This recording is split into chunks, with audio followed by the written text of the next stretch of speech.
বড় বড় আলু দিয়ে পাঁঠার মাংসের ঝোল খেতে আমরা বাঙালিরা খুবই পছন্দ করি। তবে এই মাংসের ঝোল বানাতে টাইম একটু বেশি লাগে, কিন্তু আজকের রেসিপিতে আমি একদম সহজভাবে আর খুবই তাড়াতাড়ি এই মাংসের ঝোল বানিয়ে দেখাবো। শুধু ভাতের সাথে না, রুটি, লুচি, পরোটার সাথেও দারুণ লাগবে খেতে। নমস্কার, আমি রমা, বেঙ্গলি পাকশালাতে আপনাদের সবাইকে স্বাগত। চলুন রেসিপি শুরু করা যাক। মিডিয়াম পিসে 1 কিলো মাটন নিয়েছি আর সাথে সামান্য পরিমাণে একটু চর্বিও রেখেছি। এখন মাটনটাকে গরম জল দিয়ে একবার ধুয়ে নেব। একটু চর্বি দিয়ে মাটন রান্না করলে যেমন টেস্ট খুব ভালো হয়, তেমনি রান্নাতে তেলের পরিমাণটাও কমই লাগে। তো মাটনটা ধুয়ে নেওয়ার পর দেখতেই পাচ্ছেন মাটনের কালারটা একটু চেঞ্জ হয়ে গেছে। এবার ভালো করে জল ঝাড়িয়ে নিয়ে মাটনটাকে ম্যারিনেট করার জন্য কিছু মশলা দিয়ে দিচ্ছি। প্রথমেই দিয়ে দিলাম লবণ, সুন্দর কালার আনার জন্য দিচ্ছি হলুদ গুঁড়ো, কাশ্মীরি লঙ্কার গুঁড়ো, আর দিয়ে দেব টক দই। এখানে 150 গ্রাম টক দই নিয়েছি আর সাথে দিয়ে দিচ্ছি বড় চামচে 1.5 টেবিল চামচ পরিমাণে আদা, রসুন আর কাঁচা লঙ্কার পেস্ট। এখন এই মশলাগুলো দিয়ে মাটনটাকে খুব ভালো করে ম্যারিনেট করে নেব। মাটনটাকে এইভাবে ম্যারিনেট করে রেখে দেবো 1 ঘন্টা। আপনাদের হাতে যদি টাইম কম থাকে তো আপনারা আধ ঘন্টাও রাখতে পারেন, তবে ম্যারিনেশনটা কিন্তু অবশ্যই দরকার।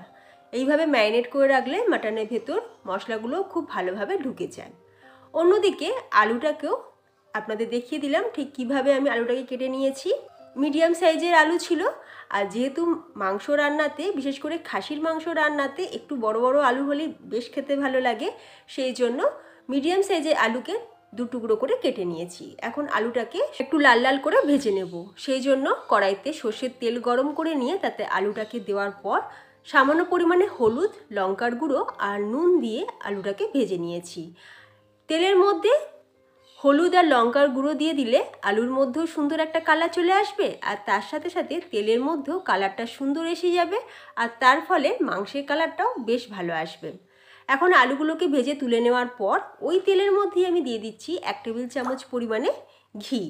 ঘিটা মেল্ট হয়ে গেলেই দিয়ে দেবো গোটা গরম মশলা, 2টো তেজপাতা, 2 টুকরো দারচিনি, 6টা ছোটো এলাচ আর 4টে লবঙ্গ।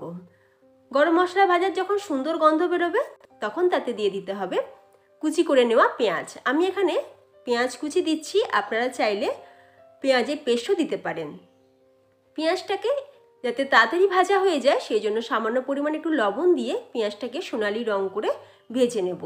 হাই ফ্লেমে 5 থেকে 6 মিনিট পেঁয়াজটাকে ভালো করে ভেজে নেওয়ার পর যখন দেখা যাবে পেঁয়াজের কালারটা চেঞ্জ হয়ে যাবে, তখন সেই সময় দিয়ে দিতে হবে 1.5 টেবিল চামচ পরিমাণে আদা, রসুন আর কাঁচা লঙ্কা বাটার। এখন আদা, রসুন, কাঁচা লঙ্কাটাকেও খুব ভালো করে ভেজে নেব যাতে আদা বা রসুনের কোনো কাঁচা গন্ধ না থাকে। পেঁয়াজের সাথে খুব ভালো করে ভেজে নেওয়ার পর এর মধ্যে কিছু মশলা আমি অ্যাড করছি। দিয়ে দিচ্ছি 1 চা চামচ পরিমাণে গোলমরিচ গুঁড়ো, 1 টেবিল চামচ হলুদ গুঁড়ো, 2 চা চামচ কাশ্মীরি লঙ্কার গুঁড়ো, 2 টেবিল চামচ ধনের গুঁড়ো, আর তার সাথে দিয়ে দেবো 1 চা চামচ পরিমাণে জিরের গুঁড়ো। এবার সব কিছু মশলা দিয়ে একটু ভালো করে কষিয়ে নেব। গ্যাসের ফ্লেমটাকে লো টু মিডিয়ামে রেখে মশলাটাকে খুব ভালো করে কষিয়ে নেব। যখনই দেখা যাবে মশলার সাইড থেকে তেল ছাড়তে শুরু করবে সেই সময় আমি দিয়ে দিচ্ছি মাটনটা। ম্যারিনেট করে রাখা মাটন দিয়ে দিলাম। এখন মাটন দিয়েও খুব ভালো করে মাটনটাকে মশলার সাথে কষিয়ে নিতে হবে। একটু সময় ধরে মাটনটাকে কষালে খেতেও কিন্তু বেশ ভালো হয় আর কালারটাও খুব ভালো আসে। এবার গ্যাসের ফ্লেমটাকে মিডিয়ামে করে দিয়ে মাটনটাকে খুব ভালো করে কষিয়ে নিচ্ছি।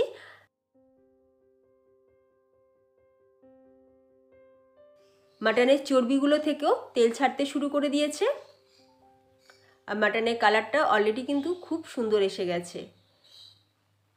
খুব ভালো করে কষিয়ে নেওয়ার পর এখন মাটনটাকে আপনারা চাইলে এই কড়াইতে দিয়েও সিদ্ধ করে নিতে পারেন, বা আমার মতন প্রেসার কুকারে দিয়েও সিদ্ধ করতে পারেন। তবে কুকারে দিয়ে দিলে টাইমটাও যেমন কম লাগবে আর টেস্টেরও কোনো তফাৎ হবে না, যেহেতু আমরা মাটনটাকে এইভাবে বানাচ্ছি। কড়াইতে মাটনটাকে খুব ভালো করে কষিয়ে নেওয়ার পর আমি মাটনটাকে ট্রান্সফার করে দিলাম প্রেসার কুকারের মধ্যে।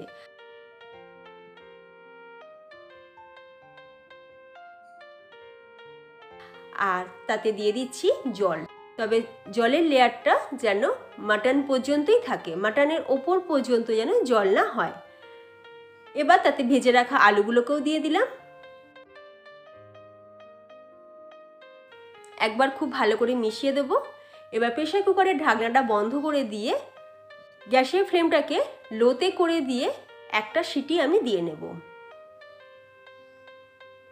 আমি যখনই মাটন রান্না করি তো আমি একটা কি খুব বেশি হলে দুটো সিটি দিই, তবে আজ যেহেতু মাটনটাকে অনেকক্ষণ ম্যারিনেট করে রেখেছিলাম সেই জন্য একটা সিটি কিন্তু যথেষ্ট। একটা সিটি হয়েও গেছে। একটা সিটি হয়ে যাওয়ার পর সাথে সাথে প্রেসারের ভাপটাকে আমি বার করে দিয়ে নিই। ওই অবস্থাতেই গ্যাস অফ করে রাখা ছিল। এবার প্রেসার কুকারের ঢাকনা খুলে দিয়েছি। আপনারা দেখতেই পাচ্ছেন কত সুন্দর কালার এসে গেছে। আবারও আমি গ্যাসের ফ্লেমটাকে অন করে দিয়ে এতে দিয়ে দিচ্ছি 1 চা চামচ পরিমাণে গরম মশলা। ব্যাস, মাটন কারি একদম তৈরি। গরম ভাত হোক বা রুটি লুচি পরোটা, খেতে লাগবে দুর্দান্ত। আপনারা এইভাবে কিন্তু বাড়িতে একবার হলেও বানিয়ে দেখতে পারেন। খুব ভালো করে মিশিয়ে নিয়ে আমি 2 মিনিট চাপা দিয়ে রেখে দিচ্ছি। 2 মিনিট পর সার্ভিং বোলের মধ্যে তুলে আপনাদের দেখাচ্ছি। গরম গরম ভাতের সাথে এই রকম মাটন কারি দারুণ লাগে খেতে। আর আপনারা দেখতেই পেলেন কত সহজে আর খুব কম সময়ে তৈরি হয়ে যায়। শুধুমাত্র ম্যারিনেশনটা জাস্ট একটু করে রাখতে লাগে। তো যদি আজকের এই রেসিপি আপনাদের ভালো লাগে তাহলে অবশ্যই ভিডিওতে একটা লাইক দিয়ে ভিডিওটাকে শেয়ার করে দিন আপনাদের ফ্রেন্ডস এবং ফ্যামিলির মধ্যে। তার সাথে আমার চ্যানেলটি সাবস্ক্রাইব করে পাশে থাকা বেল আইকন অবশ্যই প্রেস করে দেবেন, যাতে আমার নতুন ভিডিও আপলোডের নোটিফিকেশান সবার প্রথমে আপনাদের কাছে পৌঁছে যায়। তো বন্ধুরা, আজ এই পর্যন্তই। ভালো থাকবেন, সুস্থ থাকবেন। ধন্যবাদ।